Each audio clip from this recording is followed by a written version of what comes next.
Rahul Mamkootathil MLA പ്രതിയായ മൂന്നാമത്തെ ലൈംഗിക പീഡന കേസിലെ ജാമ്യാപേക്ഷയിൽ പത്തനംതിട്ട സെഷൻസ് കോടതി ഈ മാസം 24-നാണ് വിധി പറയുന്നത്. Sessions judge justice N Harikrishnan ഇരുഭാഗത്തിന്റെയും വാദങ്ങൾ 1 മണിക്കൂർ വീതം വിശദമായി തന്നെ കേട്ട ശേഷമാണ് കേസ് മാറ്റിവെച്ചത്. നിലവിൽ മാവേലിക്കര സ്പെഷ്യൽ ജയിലിൽ റിമാൻഡിൽ കഴിയുകയാണ് രാഹുലിന്റെ അറസ്റ്റ് നടപടിക്രമങ്ങൾ പാലിക്കാതെയാണെന്നും ഉഭയസമ്മതപ്രകാരമുള്ള ലൈംഗിക ബന്ധം മാത്രമാണ് ഇരുവർക്കുമിടയിൽ ഉണ്ടായിട്ടുള്ളതെന്നും പ്രതിഭാഗത്തിനു വേണ്ടി ഹാജരായ അഡ്വക്കേറ്റ് ശാസ്തമംഗലം അജിത്ത് കോടതിയെ ധരിപ്പിച്ചു. അറസ്റ്റ് നടന്ന ദിവസം രാത്രി 12 മണി മുതൽ അറസ്റ്റ് മെമ്മോ നൽകിയ 7:30 വരെയുള്ള 5.25 മണിക്കൂർ സമയം അനധികൃതമായാണ് അന്വേഷണ സംഘം രാഹുലിനെ കസ്റ്റഡിയിൽ വെച്ചത്. രാഹുലിന്റെ കുറ്റസമ്മത മൊഴി രേഖപ്പെടുത്തിയത് രാഹുൽ അന്വേഷണത്തോട് സഹകരിച്ചതിന്റെ തെളിവായാണ്. പരാതിക്കാരി ഗർഭസ്ഥ ശിശുവിന്റെ DNA ടെസ്റ്റ് നടത്തിയത് രാഹുലുമായുള്ള ബന്ധം തുടരാൻ താല്പര്യമുള്ളതിനാലാണെന്നും അഡ്വക്കേറ്റ് ശാസ്തമംഗലം അജിത്ത് വാദിച്ചു. അന്വേഷണ സമയത്ത് ഒരു പ്രതിയെ കസ്റ്റഡിയിൽ വാങ്ങി അന്വേഷണം പൂർത്തിയാക്കിയാൽ പിന്നീട് ജുഡീഷ്യൽ കസ്റ്റഡിയിൽ വയ്ക്കുന്നത് ശരിയല്ല എന്ന 2011 സുപ്രീം കോടതിയുടെ വിധി ചൂണ്ടിക്കാട്ടി വാദം തുടർന്നു. കേസിൽ കുറ്റവിമുക്തനാക്കാനല്ല ജാമ്യം മാത്രമാണ് ആവശ്യപ്പെട്ടതെന്നും പ്രതിഭാഗം അഭിഭാഷകൻ കോടതിയിൽ വ്യക്തമായി തന്നെ പറഞ്ഞു. 0 FIR രജിസ്റ്റർ ചെയ്താൽ 3-ാം ദിവസത്തിനകം പരാതിക്കാരി നേരിട്ട് മൊഴിപകർപ്പിൽ ഒപ്പിടണമെന്ന നടപടിക്രമം പാലിക്കാതെ പോലീസ് കേസ് കെട്ടിച്ചമയ്ക്കുകയായിരുന്നുവെന്നും പ്രതിഭാഗം അഭിഭാഷകൻ തന്റെ വാദത്തിൽ പറയുകയുണ്ടായി. എന്നാൽ ജാമ്യാപേക്ഷയെ പ്രോസിക്യൂഷൻ വേണ്ടി ഹാജരായ അഡ്വക്കേറ്റ് T ഹരികൃഷ്ണൻ ശക്തമായി തന്നെ എതിർത്തു. രാഹുലിനെ കസ്റ്റഡിയിലെടുത്ത ഉടൻ തന്നെ അറസ്റ്റ് വിവരം വാക്കാൽ അറിയിച്ചെന്നും പരാതിക്കാരി വിദേശത്തായതിനാലും സൂം മീറ്റിലൂടെ ഇരയുടെ മൊഴി രേഖപ്പെടുത്തേണ്ടി വന്ന സാഹചര്യവും പ്രോസിക്യൂഷൻ കോടതിയെ ധരിപ്പിച്ചു. പരാതിക്കാരിയുടെ ഒപ്പ് ഡിജിറ്റലായി രേഖപ്പെടുത്തിയതിനെ തിരുവല്ല മജിസ്ട്രേറ്റ് കോടതി അംഗീകരിച്ചതും ചൂണ്ടിക്കാട്ടി. അന്വേഷണം സ്വാഭാവികമായി തന്നെയാണ് നടന്നത്. ഒരു യുവ MLA അല്ലെങ്കിൽ സിനിമാ നടൻ, രാഷ്ട്രീയ നേതാവ് എന്നിങ്ങനെ ഉള്ളവരോട് യുവതികൾക്ക് ആകർഷണം തോന്നാം. ഒരു MLA അല്ലെങ്കിൽ MP-യോട് കുടുംബ പ്രശ്നങ്ങൾ ഉൾപ്പെടെ പറയാൻ സ്ത്രീകൾക്ക് അവകാശമുണ്ട്. വിവാഹേതര ലൈംഗിക ബന്ധം പ്രത്യേകിച്ചും ജനപ്രതിനിധികൾക്ക് പ്രോത്സാഹിപ്പിക്കാവുന്നതല്ല. ഈ കേസിൽ നേരിൽ കാണും മുന്നേ തന്നെ ലൈംഗികമായി ഉപദ്രവിക്കണമെന്ന ലക്ഷ്യത്തോടെ ഇരയെ വിളിച്ചു വരുത്തുകയും കണ്ട ഉടൻ തന്നെ കടന്നാക്രമിക്കുകയുമായിരുന്നു. വളരെ ഗുരുതരമായ കുറ്റകൃത്യമാണ് നടന്നതെന്നും പ്രതിക്ക് ജാമ്യം നൽകിയാൽ മുഴുവൻ അന്വേഷണത്തെയും അത് പ്രതികൂലമായി ബാധിക്കുമെന്നും വാദത്തിൽ പറയുന്നു.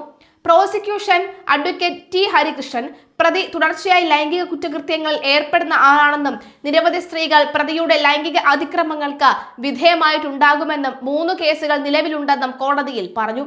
പ്രോസിക്യൂഷന്റെയും പ്രതിഭാഗത്തിന്റെയും വാദങ്ങൾ വിശദമായി കേട്ട ശേഷം കേസ് വിധി പറയാനായി ഈ മാസം 24-ലേക്ക് മാറ്റി.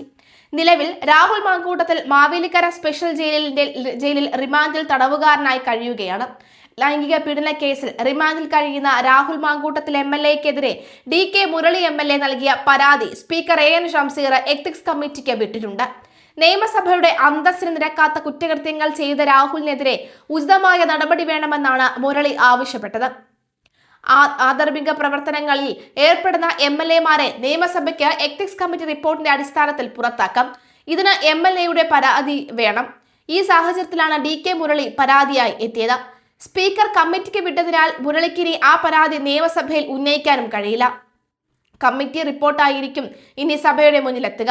അതനുസരിച്ചുള്ള ശിക്ഷ ആവശ്യപ്പെട്ട് മുഖ്യമന്ത്രി അവതരിപ്പിക്കുന്ന പ്രമേയം സഭ പാസാക്കണം. ശാസനം മുതൽ പുറത്താക്കൽ വരെയുള്ള ശിക്ഷ സഭയ്ക്ക് നടപ്പാക്കാം. കമ്മിറ്റി അധ്യക്ഷൻ മുരളി പെരുന്നെല്ലിയാണ്. P Balachandran, MB Govindan, UA Latheef, Mathew T Thomas, TP Ramakrishnan, Roji M John, H Salam, KK Shailaja എന്നിവരാണ് സമിതി അംഗങ്ങൾ. ഇതിൽ UA ലത്തീഫും റോജിയുമാണ് പ്രതിപക്ഷ അംഗങ്ങൾ. സമിതി രാഹുലിന്റെയും മുരളിയുടെയും മൊഴിയെടുക്കും. പരാതിക്ക് അനുബന്ധമായ തെളിവുകൾ പരാതിക്കാരൻ ഹാജരാക്കണം.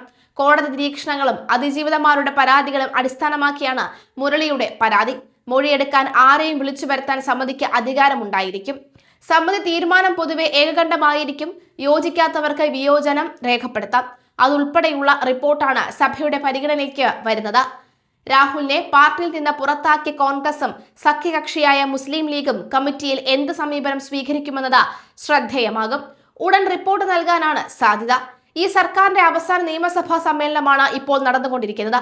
രാഹുലിനെതിരെ നിയമസഭയിൽ നടപടിയെടുക്കാൻ സർക്കാരിന് താല്പര്യമുണ്ടെങ്കിൽ സമ്മേളനം അവസാനിക്കുന്നതിന് മുൻപ് തന്നെ നടപടികൾ പൂർത്തിയാകണം. മാർച്ച് 26 വരെയാണ് സമ്മേളനം നിശ്ചയിച്ചിരിക്കുന്നത്. അതിനു മുൻപ് തെരഞ്ഞെടുപ്പ് തീയതി പ്രഖ്യാപിച്ചാൽ സമ്മേളനം നേരത്തെ പിരിയും. കമ്മിറ്റിയുടൻ യോഗം ചേർന്ന് നടപടികൾ തുടങ്ങിയേക്കും എന്നാണ് വിലയിരുത്തൽ. അതേസമയം 24-നാണ് രാഹുൽ മാങ്കൂട്ടത്തിന്റെ, അതായത് ഈ ശനിയാഴ്ചയാണ്, നാളെയാണ് രാഹുൽ മാങ്കൂട്ടത്തിന്റെ വിധി വരുന്നത്.